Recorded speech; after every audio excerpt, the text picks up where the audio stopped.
తెలుగు రాష్ట్ర ప్రజలకి నా హృదయపూర్వక నమస్కారాలు మరియు దసరా శుభాకాంక్షలు. నా నిజం గెలవాలి పర్యటనప్పుడు రాష్ట్రం వ్యాప్తంగా నేను తిరిగినప్పుడు చేనేత కార్మికుల్ని చాలామందిని కలిసి వాళ్ళు పడే ఇబ్బందులు కష్టాలని నేను తెలుసుకున్నాను.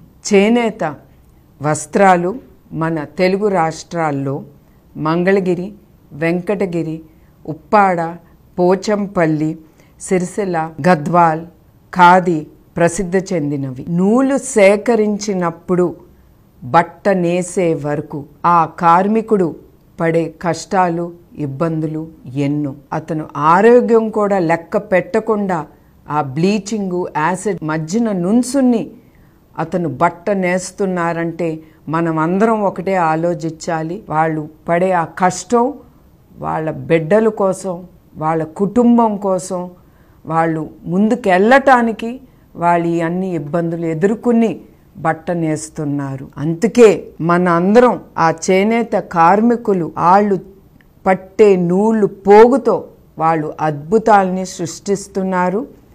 చేనేత అన్నలకు సంఘీభావంగా రాబోయే పండగ రోజుల్లో మనం చేనేతర వస్త్రాల్ని ధరించి నేతన్నలు ఆనందంలో మనం కూడా వాళ్ళతో పాలు పంచుకుందాం. మన చేనేత, మన సంస్కృతి, మన సాంప్రదాయం.